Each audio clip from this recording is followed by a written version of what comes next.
चलिए स्टार्ट करते हैं। जो लोग जुड़ेंगे जुड़ते रहेंगे, साथ साथ हम लोग अपनी बात शुरू करने जा रहे हैं। आज का हमारा ये जो 5 दिन का सेशन है ये रहेगा घटना समय पद्धति के ऊपर। घटना समय पद्धति क्या होती है? घटना समय पद्धति अपने आप में बहुत ही यूनिक पद्धति है। घटना समय पद्धति आपको बताती है कि जिस समय आपसे कोई सवाल पूछा जाता है, उस सवाल के समय पे कोई घटना अगर आपके पास घटती है तो वो घटना आपको उसका जवाब देती है। यानी कि प्रकृति हर समय आपको कुछ ना कुछ इंडिकेशन देती है और वो इंडिकेशन जो है आपके लिए आपके सवाल का जवाब है। तो प्रकृति के इशारों को समझना आपके लिए बहुत ज़रूरी है। और पुराने समय में ऋषि मुनि इसी पद्धति का उपयोग किया करते थे। इसीलिए पुराने समय में बारिश आने से, पत्ते गिरने से, पेड़ हिलने से, जीव जंतु आ जाने से ऋषि मुनि जो थे वो आपके सवालों का जवाब दे दिया। तो ये ऐसी विधा है जिसमें हमें किसी भी चीज़ को देखने की जरूरत नहीं है। लेकिन पहले मैं आपको थोड़ा सा इसका बेसिक समझाने की कोशिश करता हूँ। घटना समय पद्धति। घटना समय पद्धति का मतलब क्या हो? घटना समय पद्धति का मतलब हुआ घटना जिस समय घटी उस समय के हिसाब से आपने उसको जवाब दिया। एग्जाम्पल देता हूँ छोटे छोटे से। मैंने 2015 में 15 या शायद 16 में ये पद्धति सीखी थी और उस समय हम लोग बहुत प्रैक्टिस भी किया करते थे इस पद्धति का, और बहुत एक्यूरेट भी है। रिजल्ट्स निकालने के लिए बहुत एक्यूरेट भी आती है। हुआ क्या, एक बार मैं मोहाली रहता था उस समय, तो एक व्यक्ति का कॉल आता है मेरे पास और वो इंसान मुझे कहता है कि जी मुझे 2 महीने से सैलरी नहीं मिली है, मुझे आज पैसे की बहुत ज़रूरत है, देखो ज़रा क्या मुझे पैसे मिल जाएंगे। अब सुबह 7 बजे का समय है, 6:30 बजे का समय है और मैं छत पे टहल रहा हूँ। अब मैं कुंडली देख के कैसे बताऊँ? तो मैंने वहाँ पर घटना समय पद्धति की तरफ सोचना शुरू किया। मैंने कहा देखता हूँ प्रकृति मुझे क्या इंडिकेशन देने की कोशिश करती है। और जैसे ही उसका कॉल आ रहा था उसी समय मेरे पड़ोस के घर के अंदर एक कुत्ता निकला। उसका ऑनर साथ में था और साथ में स्कूल का एक ग्राउंड लगता है, उस ग्राउंड के अंदर उसको टहला के लाया और लाने के बाद उसने क्या किया कि एक बाउल के अंदर पानी भरा और कुत्ते को पीने के लिए दे दिया। अब कुत्ते की बेसिक नीड क्या थी? क्योंकि कुत्ता प्यासा था तो उसकी बेसिक नीड थी पानी। इसी तरह से वो एम्प्लॉय की बेसिक नीड क्या थी? सैलरी। ठीक है, तो उसने कुत्ते की नीड पूरी की तो मुझे इंडिकेशन मिल गया कि यस उसको आज मिल जाएगी, क्योंकि जिस समय सवाल पूछा गया था उस समय कुत्ते को पानी पीने के लिए मिल गया। क्लियर? अब मेरे से सवाल ये पूछा गया, कहीं ना कहीं एस्ट्रोलॉजी का भी हमें सहारा लेना पड़ता है। सवाल ये पूछा गया कि जी कितने बजे तक मिल जाएगी? तो फिर मेरा दिमाग घूमा, अब कैसे देखूं? नई सीखी थी तो दिमाग तो घूमता ही है। तो दिमाग जब घूमा तब मैंने देखा कि आज शाम को 4 बजे चंद्रमा अपनी ही राशि में एंटर कर रहे हैं। तो कैश फ्लो के कारक हमारे ज्योतिष के हिसाब से तो चंद्रमा माने जाते हैं। तो मैंने उसको 4 बजे का टाइम दे दिया। जैसे ही मैंने उसको 4 बजे का टाइम दिया तो 4:15 बजे उसका मुझे फ़ोन मिल गया, आ गया कि जी मुझे 4 बजे मिल गई है। तो आप देखिए घटना समय पद्धति कितनी ज़्यादा एक्यूरेट साबित हुई। मैंने सिर्फ एक इशारा समझा प्रकृति का उस कुत्ते के हिसाब से, और वो इशारा मुझे उसके सवाल का जवाब दे गया। एक और एग्जांपल है हमारे सामने। ये वो एग्जांपल ले रहा हूँ जो प्रेजेंट में घटे मेरे साथ अपने साथ हुए। अभी उसकी फिलॉसफी घटना समय पद्धति की, उसकी थ्योरी तो मैंने अभी शुरू करनी है। मैं आपको एक बेस बता रहा हूँ कि घटना समय पद्धति कैसे काम करती है। हमने नई नई सीखी थी, तो हमारी एक क्लासमेट है जिसके घर पे हम प्रैक्टिस किया करते थे एस्ट्रोलॉजी की, ज्योतिष की।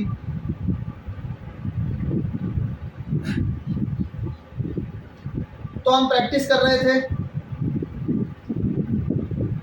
प्रैक्टिस करते करते उसके पास उसकी किसी फ्रेंड का फ़ोन आ गया।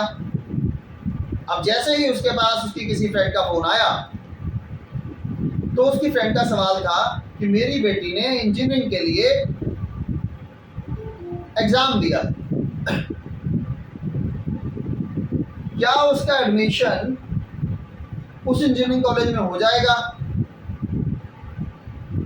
उसने और जगह भी एग्ज़ाम दिए हैं। तो जैसे ही वो सवाल आया, तो जो हमारी क्लासमेट थी उनका बेटा कहता कि मम्मी मुझे चिप्स खाने हैं। कहती चले आ। अभी हमारी फ़ोन पे बात चली रही थी उनके साथ, उसका बेटा नीचे जाता है, दोबारा वापस आता है घर में, और उसके हाथ में 2 कुरकुरे के पैकेट हैं। अब 2 कुरकुरे के पैकेट क्या कह रहे हैं? 2 कुरकुरे के पैकेट ये कह रहे हैं कि वो चिप्स लेने गया था, चिप्स उसे मिले नहीं, वो कुरकुरे लेके आया, और वो भी 1 नहीं 2। तो उसी समय उसको जवाब दिया गया कि आपकी बेटी का 2 कॉलेजेस में एडमिशन मिल हो जाएगा, परंतु उसको वो स्ट्रीम नहीं मिलेगा जो वो चाहती है। और बिल्कुल ऐसा ही हुआ, बिल्कुल एक्यूरेट ऐसा ही हुआ। That is the philosophy of घटना समय पद्धति। घटना समय पद्धति कैसे काम करती है। अब ये हमें ऐसे इंडिकेशंस पता कैसे चलेंगे, उसके लिए हमें घटना समय पद्धति की फिलॉसफी को समझना होगा। एक एग्जांपल लेता हूं मैं यहाँ पर, और इसका जवाब मैं आप लोगों से लूंगा। जो मैंने 2 एग्जांपल दिए वो मैंने अपनी थॉट प्रोसेस के लिए, लेकिन अब आप अपनी अपनी सोच, सवाल मेरे होंगे, जवाब आपका होगा, और उसके बाद मैं आपको घटना समय पद्धति काम कैसे करती है वो बताऊं। एक बार क्या है, एक छोटी सी स्टोरी सुनाता हूं, उस स्टोरी से इस सवाल को आप कनेक्ट कर सकते हैं। बहुत पुरानी बात है कि 3 स्टूडेंट थे जो कि ज्योतिष सीखकर गुरुकुल से अपने घर जा रहे थे। तो वो किसी रास्ते से गुजरे, ठीक है। उन्हें रास्ते में प्यास लग गई। अब रास्ते में प्यास लग गई तो वो एक छोटा सा गांव था, वहां पर वो रुक गए। और जैसे ही वो वहां पर रुक गए, तो गांव के बीचों बीच में एक कुआं था, एक चौपाल थी, चौपाल के बीच में एक कुआं था, और कुआं में एक लेडी जो है वो पानी भर रही थी। तीनों ने उस लेडी से, उस महिला से निवेदन किया कि माँ हमें प्यास लगी है, आप हमें पानी दे दीजिए।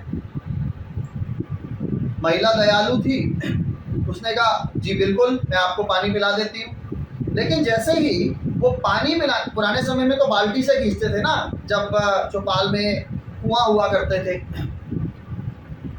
तो जैसे ही वो पानी लेने के लिए बाल्टी नीचे डालती है, तब क्या होता है, वो बाल्टी उसके हाथ से गिर जाती।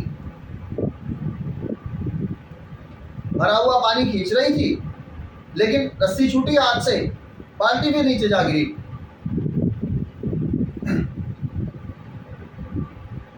तो अब वो लेडी जो है वो पहले से ही बड़ी परेशान है, उसके माथे पे चिंता की रेखाएं थी। और ये 3 ज्योतिषी थे, हो सकता है इन्होंने भी घटना समय पद्धति सीखी हो।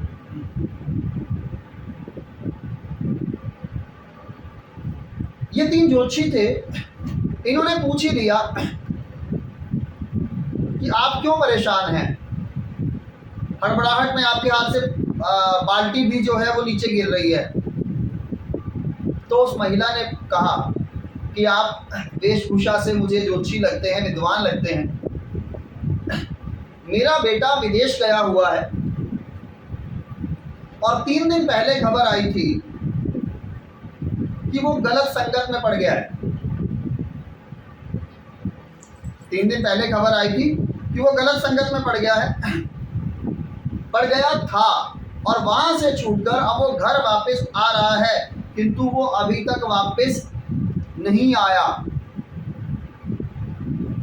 कहीं ऐसा तो नहीं कि वो गलत संगत से छूट ही ना पाया हो।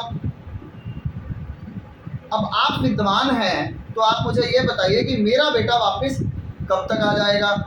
अब ऐसा कोई सवाल अगर आप लोगों के सामने पूछा जाए और आपके पास परिस्थिति ना हो कुंडली बनाने की या टैरो कार्ड्स लगाने की, तब आप क्या करेंगे?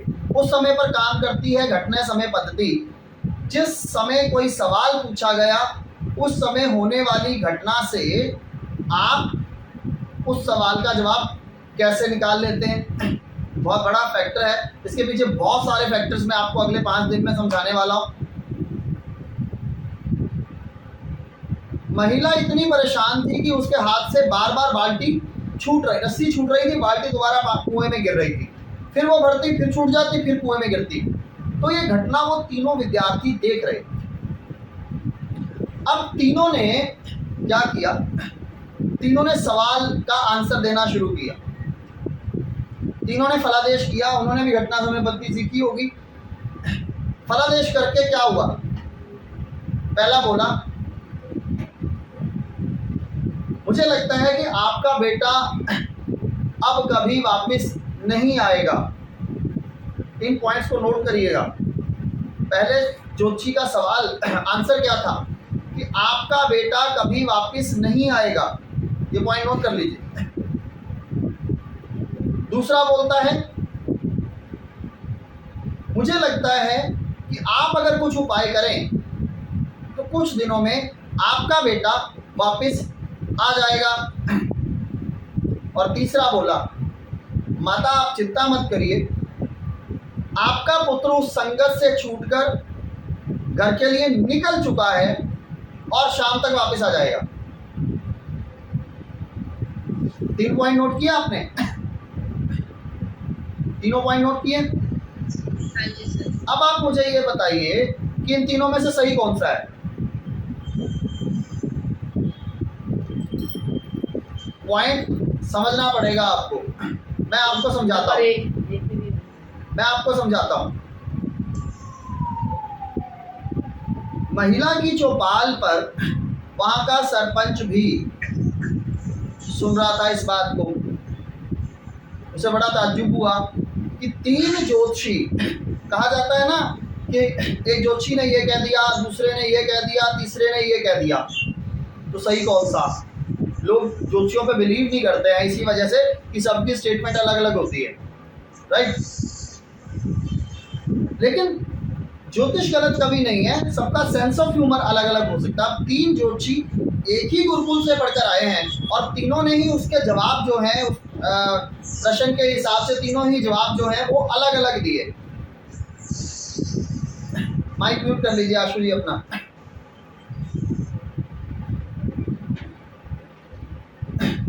तीनों ने ही जवाब जो है वो अलग अलग दिए। तो सरपंच को बड़ी उत्सुकता हुई। सरपंच ने कहा कि ये बड़ा गंभीर विषय है और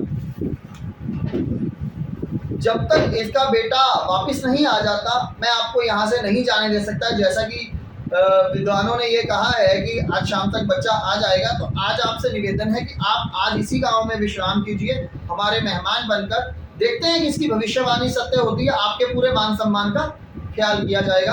तो पुराने समय में विद्वानों को वहाँ पर रखा जाता था, लोग बड़ी इज्जत देते थे, तो उनके रहने का इंतजाम चौपाल में किया गया, सोने का इंतजाम किया गया, पूरी अरेंजमेंट्स उनके लिए, खाने पीने का अरेंजमेंट्स किया गया। तीनों युवकों ने सरपंच की बात को मान लिया। ठीक है, जैसे ही सरपंच की बात को उन्होंने माना, सरपंच ने पूरे इंतजाम कर दिए।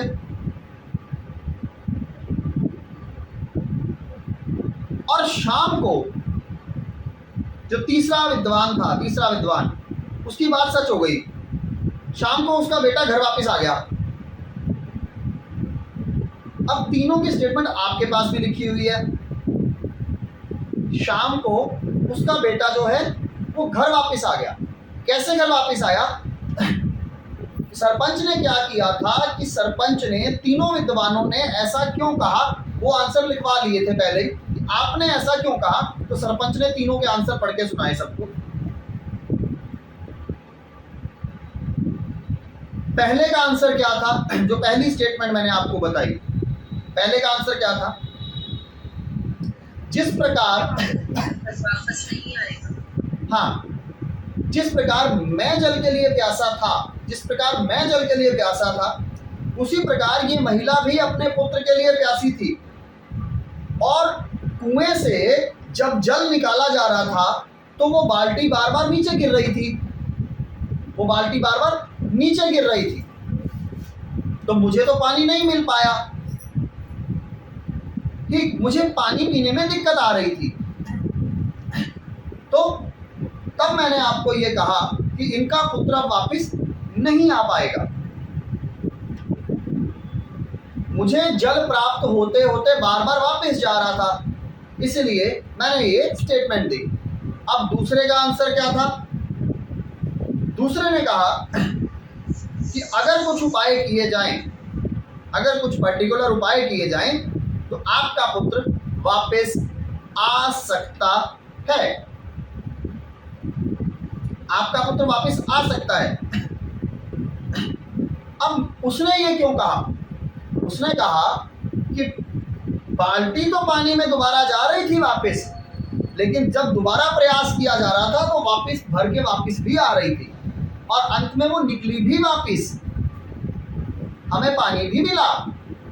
इसका मतलब हम थोड़ा सा अगर कोशिश करें, थोड़ा सा प्रयास करें, थोड़े से उपाय करें तो आपका पुत्र वापस आ जाएगा, ठीक। अब तीसरे की बात तो सच साबित हो गई, उसका बेटा आ गया शाम को वापस। उसकी स्टेटमेंट सुनिए,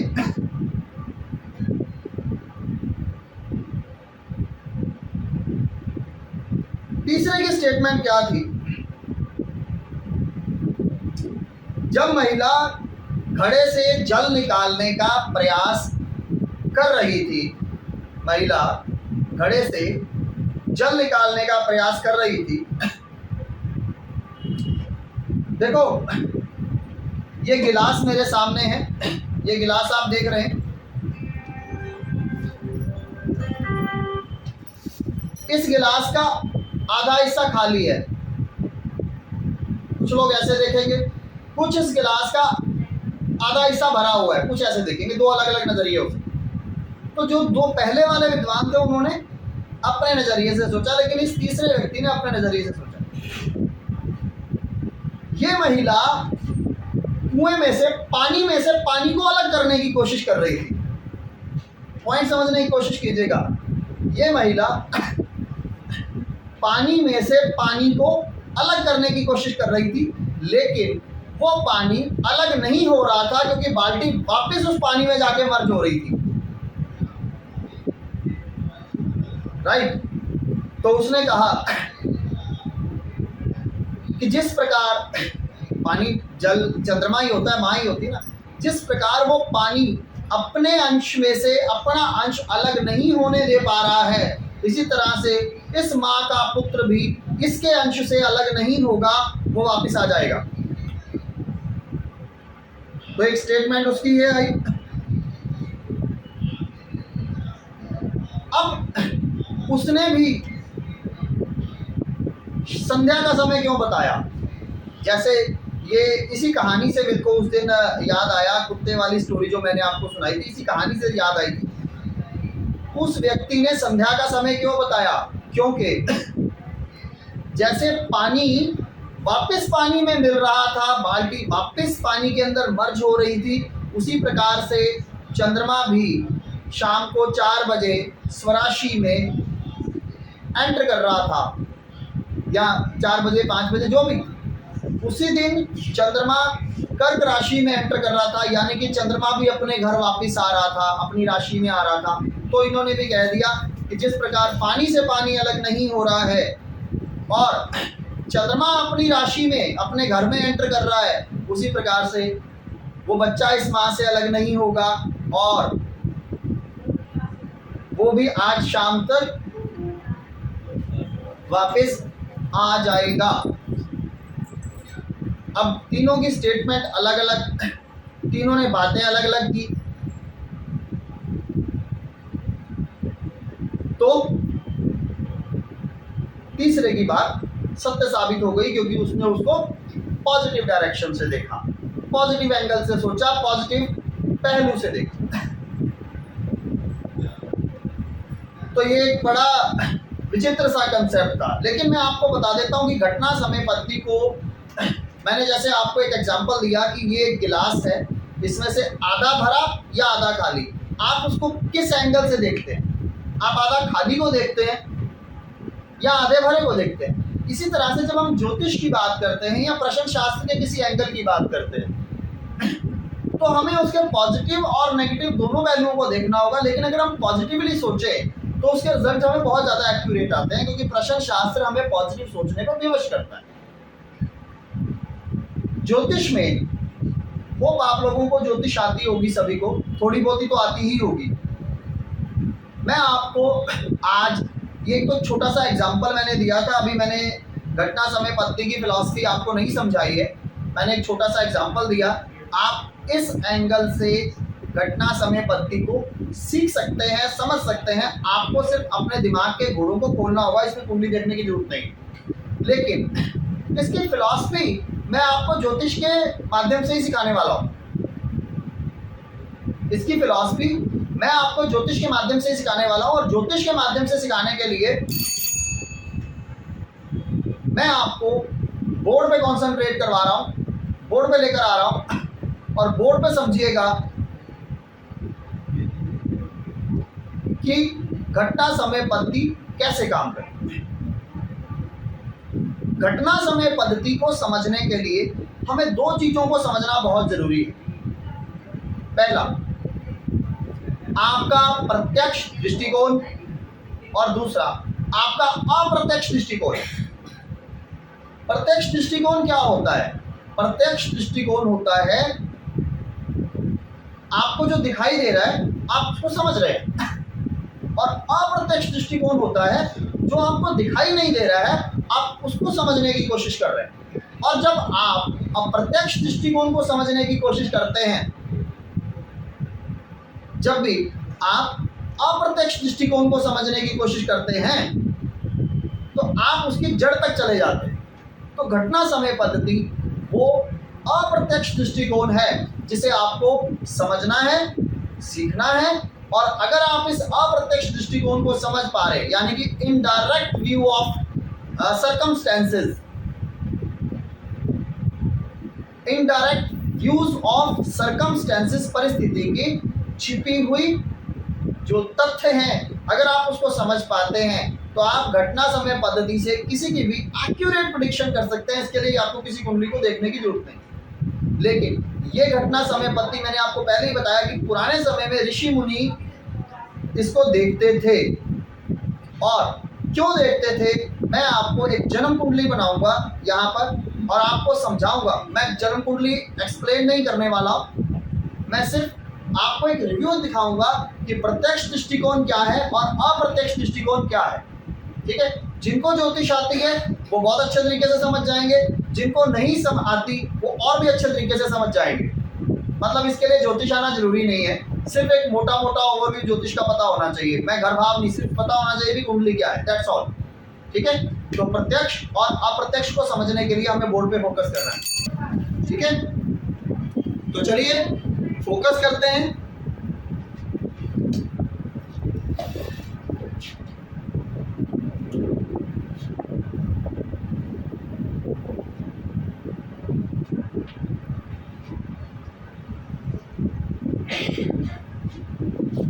ये सिर्फ जो बता रहा हूं ये एक फिलॉसफी है जिसको मैं इस कुंडली के माध्यम से आपको समझाने की कोशिश कर रहा हूं। वो आप लोगों को बोर्ड ये विजिबल होगा, और जिसको विजिबल ना हो वो पहले ही क्लियर बता दीजिएगा, क्योंकि फिर जब ये फिलॉसफी चलेगी तो आपको ये चीज दिखाई देना बहुत जरूरी है।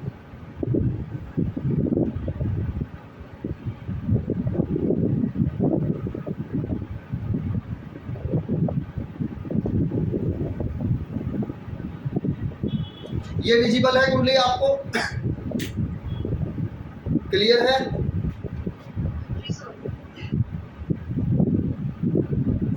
चलिए अब इस कुंडली में जैसा कि हम सभी जानते हैं, आई होप कि सभी को ज्योतिष आता होगा, और नहीं आता होगा तो मैं बता रहा हूँ यहाँ पर हमें ज्योतिष नहीं पढ़ना है, हमें सिर्फ फिलॉसफी समझनी है। ये 12 भाव हैं हमारे, ये 12 भाव हैं। 1 2 3 4 5 6 7 8 9 10 11 और दिस वन इज 12।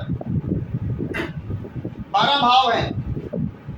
आपके जन्म का भाव कौन सा है, जिसे आप लगन बोलते हैं, ये आपका लगन है, इसको हम जन्म लगन बोलते हैं। यानी कि आपके जन्म के समय ये भाव एक्टिव होता है। दिस इज जन्म लगन। आपके जन्म के समय ये भाव एक्टिव होता है, और आपकी आयु मृत्यु का जो भाव है वो 8वां भाव होता है। पॉइंट समझिएगा। मैं सिर्फ प्रत्यक्ष और अप्रत्यक्ष बताने की कोशिश कर रहा हूं आपको। ये आपका जन्म लगन है, ये आपकी आयु और मृत्यु का भाव। अब प्रत्यक्ष और अप्रत्यक्ष क्या है? प्रत्यक्ष और अप्रत्यक्ष बहुत सिंपल सा फंडा है। मैं आपको दिखाई दे रहा हूं, मैं आपको दिखाई दे रहा हूं ना सबको? कोई ऐसा तो नहीं जिसको मैं दिखाई नहीं दे रहा यहाँ पे? क्लियर हूं? तो मैं आपके सामने प्रत्यक्ष हूं, मैं आपके सामने प्रत्यक्ष हूं। आप मुझे देखकर मेरे बारे में अपनी भावना बना सकते हैं। मैं प्रत्यक्ष हूं। एक तो वो एंगल हो गया। दूसरा एंगल, मेरे मन में क्या चल रहा है वो तो आपको नहीं पता, वो अप्रत्यक्ष है।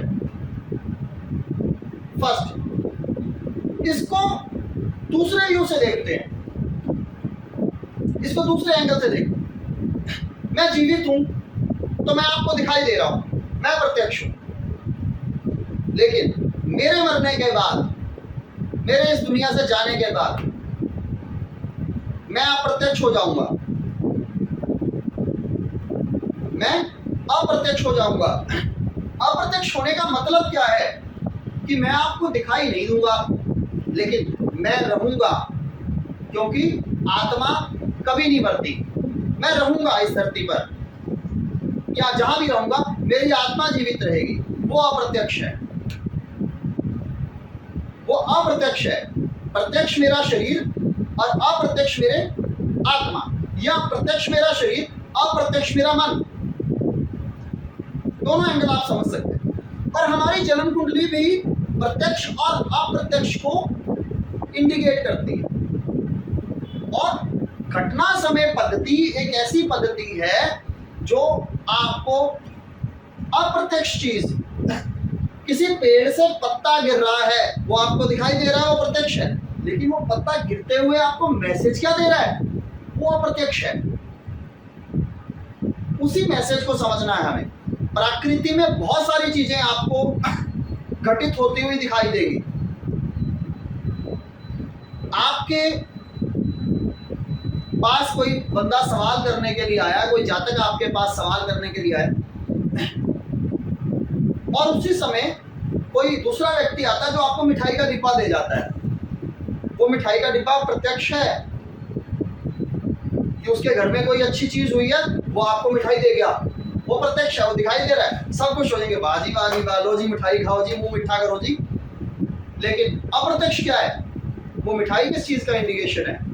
वो उन व्यक्तियों के लिए अप्रत्यक्ष मैसेज है जो आपसे सवाल पूछने आए हैं। अगर आपके पास मिठाई है तो इसका मतलब उनका भी काम होने वाला है। दिस इज घटना समय पद्धति। आप नहाने जा रहे हैं, आप खा रहे हैं, आप डाइनिंग टेबल पे हैं, आप साइकिल चला रहे हैं, कार चला रहे हैं, अचानक से कोई व्यक्ति सामने आ गया, कोई कुछ कह रहा है।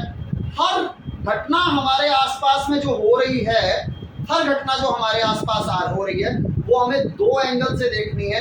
एक जिसे हम डायरेक्ट देख पा रहे हैं, और दूसरा जिसे दुनिया नहीं देख पा रही लेकिन हमें देखना है कि वो इनडायरेक्ट एंगल क्या है। उसको हम पहले यहाँ देख लेते हैं। ये हमारा जन्म लगन और ये हमारी मृत्यु, ये हमारा जन्म लगन और ये हमारी मृत्यु, दोनों में एक चीज कॉमन है, वो मैं आपको बताऊंगा। लेकिन ये जन्म लगन और ये मृत्यु का जो हिस्सा है ना, ये डिफरेंशिएट करता है हमारे शरीर और हमारी आत्मा के बारे में।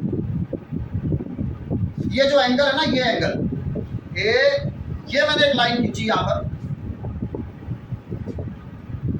ये जो एंगल है, इधर का जो हिस्सा है ये अप्रत्यक्ष है आपकी कुंडली के अंदर, और इधर का जो हिस्सा है ये प्रत्यक्ष है आपकी कुंडली के अंदर। वो आप देख पा रहे हैं, इसको समझ पा रहे हैं। ये हिस्सा अप्रत्यक्ष है, ये प्रत्यक्ष है। कैसे? दूसरा भाव आपके परिवार का प्रत्यक्ष है, सबको दिखाई देता है कि आपका परिवार है। तीसरा आपके छोटे भाई बहन का प्रत्यक्ष है, सबको पता है आपके छोटे भाई बहन है। ये आपकी माँ का प्रत्यक्ष है, ये सबको पता है कि ये माँ है। ये आपकी संतान का, सबको पता है आपकी संतान है। ये आपके दुश्मनों का, आपकी बीमारियों का, सबको पता है कि आप बीमार हैं, सबको पता है कि आपके दुश्मन हैं। और ये जीवन साथी का, यहाँ से आधा कट जाता है 8वें भाव की तरफ, ये जीवन साथी का, सबको पता है कि आपकी शादी हो चुकी है, सबको पता है आपका लाइफ पार्टनर है। ये एंगल ज्योतिष की दृष्टिकोण से देखा जाए तो प्रत्यक्ष है, जो समाज में सबको दिख रहा है। यहां तक, यहां से नहीं। ये 8वां भाव किस चीज का होता है? डीप रिसर्च का, गहरी विद्याओं का।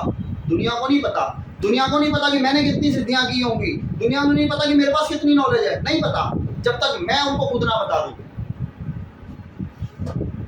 ये अप्रत्यक्ष है, ये गहराई है, ये दिखाई नहीं देती, ये अप्रत्यक्ष है। ये आपका भाग्य है, ये भाव आपके भाग्य का भाव होता है।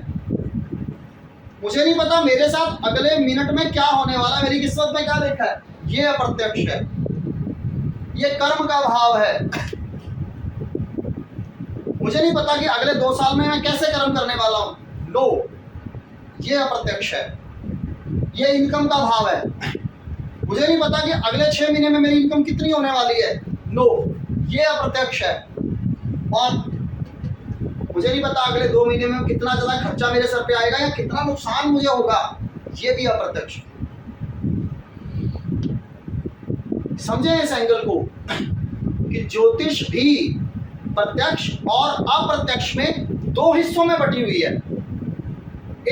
एक एंगल जिसे हम समाज को दिखा पा रहे हैं, और दूसरा एंगल जो समाज को नहीं पता, जो सिर्फ ऊपर वाले को पता है। ये पॉजिटिव एंगल, ये हिडन एंगल। तो अब कमाल की बात इसमें क्या है,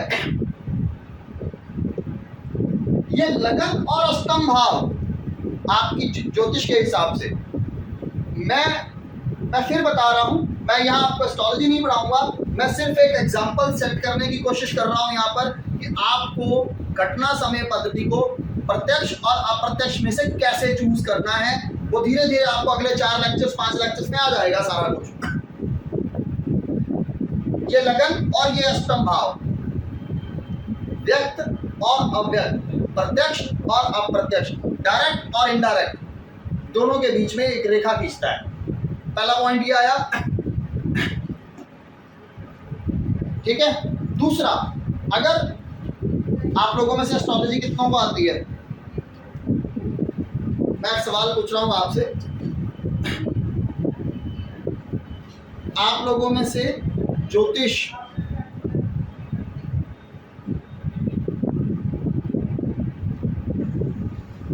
जी, आशु जी, इन दोनों के बीच में कॉमन क्या है?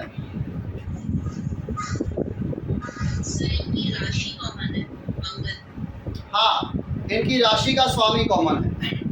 तो हमारे सामने एक चीज क्लियर होकर आ गई, मंगल एक ऐसा ग्रह है जो हमारे प्रत्यक्ष और अप्रत्यक्ष के बीच में दीवार खड़ी कर रहा है। अब ये पहला भाव और ये 8वां भाव, यानी कि जन्म और मृत्यु, जन्म और मृत्यु,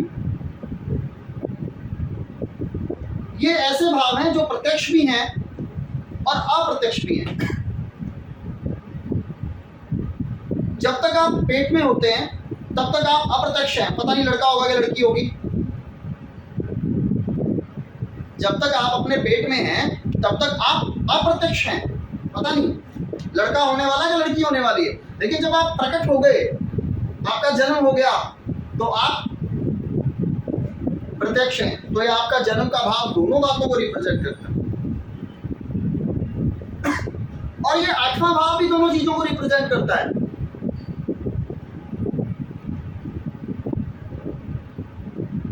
आठवां भाव भी दोनों चीजों को रिप्रेजेंट करता है। क्या रिप्रेजेंट करता है? आपकी मृत्यु नहीं हुई, आप मृत्यु शैया पे पड़े हुए हैं, तो आप प्रत्यक्ष यहाँ पे दिखाई दे रहे हैं। आपकी डेथ के बाद आप कहाँ गए, किसी को कुछ नहीं पता, ये प्रत्यक्ष है, ये दिखाई नहीं दे रहा है। और सबसे कमाल की बात इसमें एक और चीज है, सबसे कमाल की बात, आपको पता ज्योतिष में आंतरिक ग्रह किसको बोलते हैं? कौन कौन से होते हैं आंतरिक ग्रह? सर आंतरिक ग्रह बुध है, शुक्र है, चंद्रमा भी है। तो चलिए यहां से देखते हैं, इसको तो छोड़ ही दीजिए, मंगल तो डिवाइडर है, बांट रहा है। इसका स्वामी शुक्र, इसका बुध, इसका चंद्रमा, इसका सूर्य, इसका बुध, इसका शुक्र। जो भी ग्रह सूर्य के नजदीक होते हैं, जो भी आंतरिक ग्रह हैं, वो सब प्रत्यक्ष हैं। जितने भी आंतरिक ग्रह ज्योतिष मानता है ना, वो सब के सब प्रत्यक्ष हैं, वो आपको दिखाई दे रहे हैं। और जितने भी बाहरी ग्रह हैं, बाहरी ग्रह कौन कौन से हो गए? मंगल छोड़ दीजिए, मंगल तो डिवाइडर है दोनों का। गुरु और शनि दो ग्रह ऐसे हैं जो डिवाइडर हैं, जो अप्रत्यक्ष हैं। दोनों धर्म के कारक। आप जितना अच्छा कर्म कर रहे हैं, जितना प्रकृति से कनेक्ट है, वो बृहस्पति और शनि ही होते हैं। चलिए अप्रत्यक्ष को देख लेते हैं। बृहस्पति, शनि, शनि, बृहस्पति।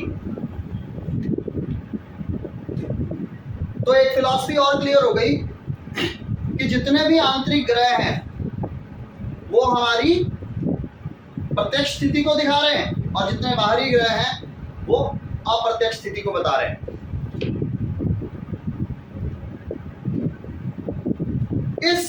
इस फिलॉसफी से आपको क्या समझ आया कि हमारे समाज में, हमारी सृष्टि के अंदर दो तरह की स्थितियां होती हैं हमेशा।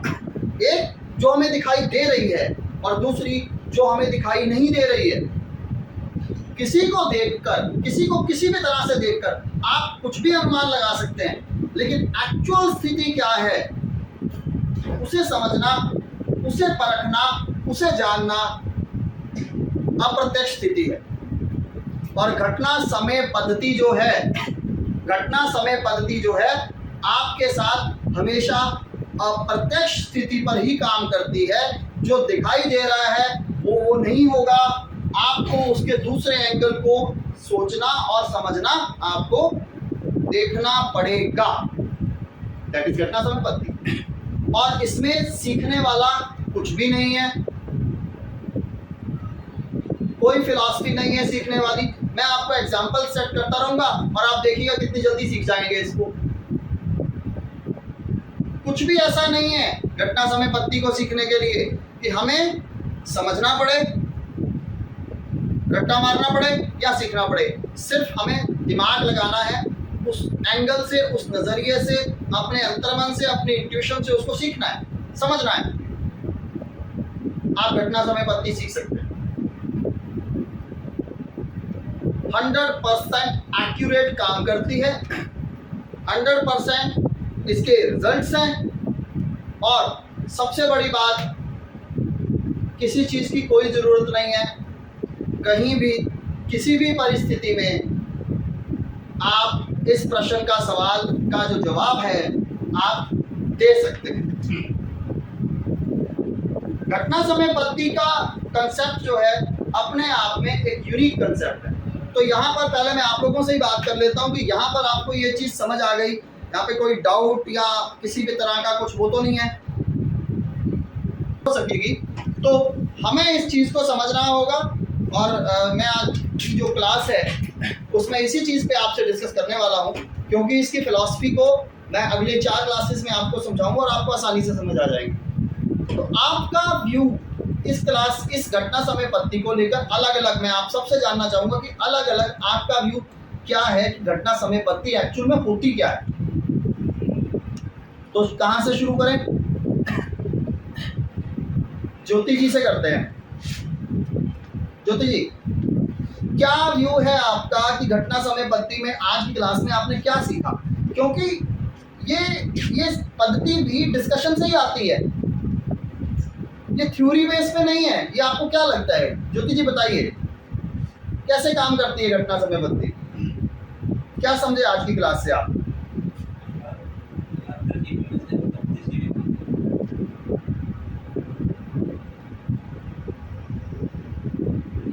कोई और बता दीजिए। Alka ji. Good evening sir. Good evening जी। घटना जो ये हमारे आसपास जो भी घटनाएं हैं, कोई भी प्रश्नकर्ता अगर हमारे पास आता है या हम कभी कभी अगर किसी प्रश्न का आंसर चाहते हैं यूनिवर्स से, तो वो हमारे आसपास कुछ मैसेजेस देता है, हिडन मैसेजेस।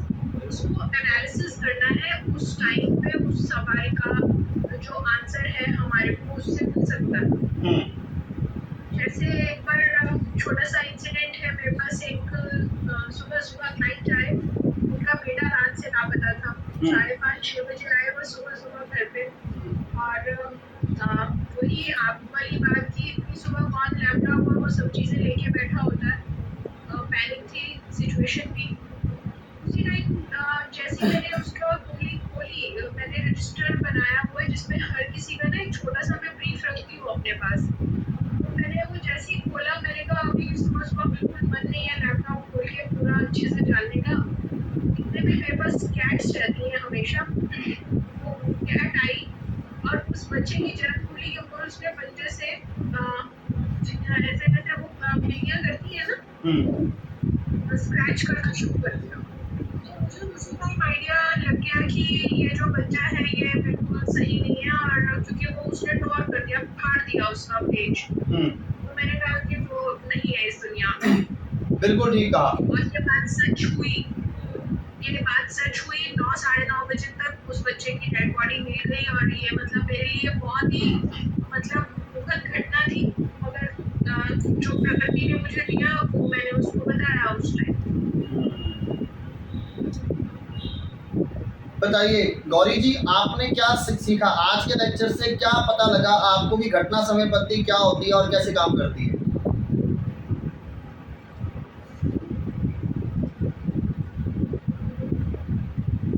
रिप्लाई दीजिए, खुल के बात कीजिए, कोई दिक्कत नहीं है, क्योंकि कल से जो क्लास में एग्जाम्पल सेट करेंगे वो आपसे डिस्कशन से ही सेट करेंगे हम लोग। मनीषा।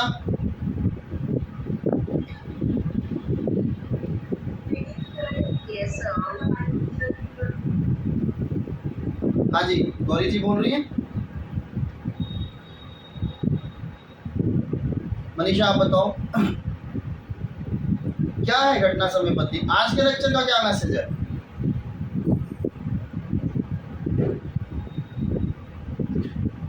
नहीं,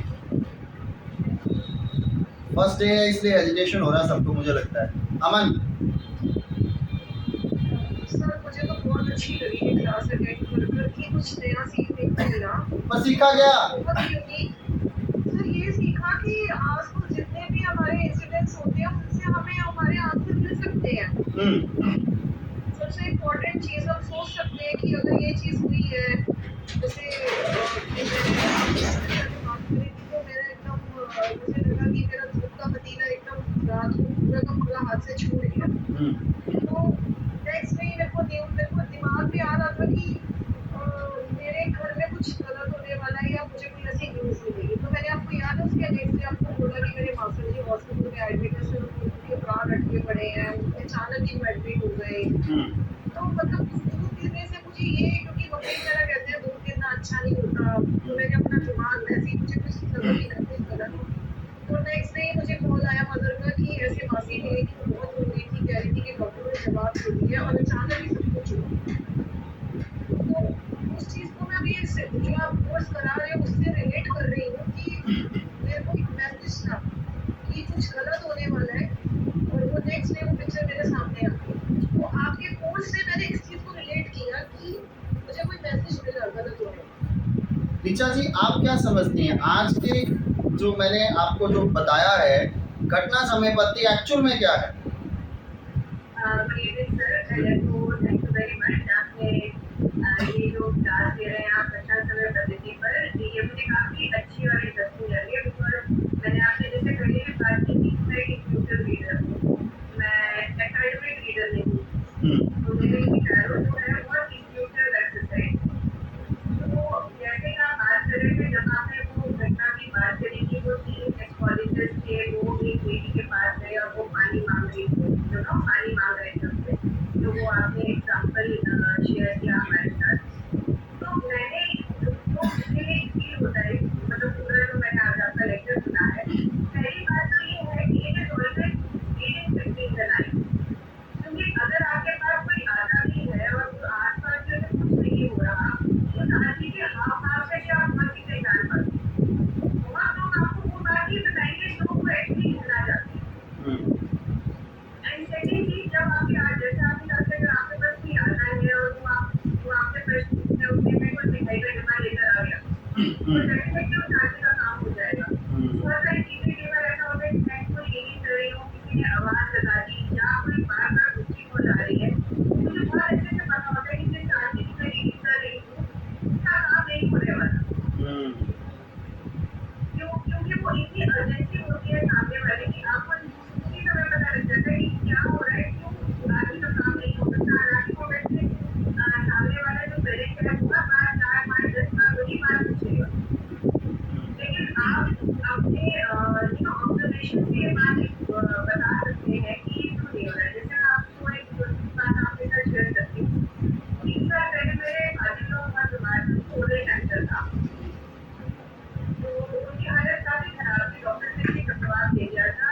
जिस दिन उनकी डेथ हुई है उससे 1 रात पहले पूरी रात 12 बजे से लेकर पूरे 4 बजे तक हमारे घर के पीछे कुत्ते रोते रहे। तो 4:30 बजे उनकी डेथ हुई है, तब उन्होंने रोना बंद किया, और आगे मुझे कभी नहीं हुआ कि कुत्ते रो रहे हैं। उसकी सबक पर है वो भी को रात 4:30 बजे जब उन्होंने कान धोए अपने, उसके बाद ही उन्होंने रोना बंद किया। तो डेफिनेटली मैं मानती हूँ कि नेचर हमें बहुत सारे इंडिकेशंस देता है, पर वो इंडिकेशंस हमें समझने कैसे समझने हैं वो हमारे ऊपर। बिल्कुल ठीक कह रहे हैं। तो चलिए, होप आप सबको आज की ये क्लास बहुत पसंद आई होगी। अभी आप 4 दिन मेरे साथ और कंटिन्यू रहेंगे। मैं आपको घटना समय पत्ती के बहुत सारे एंगल्स, बहुत सारे एस्पेक्ट्स जो हैं वो आपसे डिस्कस करूंगा, जिससे आपको समझना बहुत आसान हो जाएगा। और ये कोई थ्योरी नहीं है, मैं आपको पहले बता रहा हूँ, इसको आप इंजॉयमेंट के साथ सीखेंगे, और जब आप इसको अप्लाई करेंगे आपको रिजल्ट भी मिलेंगे। आप देखिएगा आपके लिए बहुत बढ़िया रहने वाले हैं।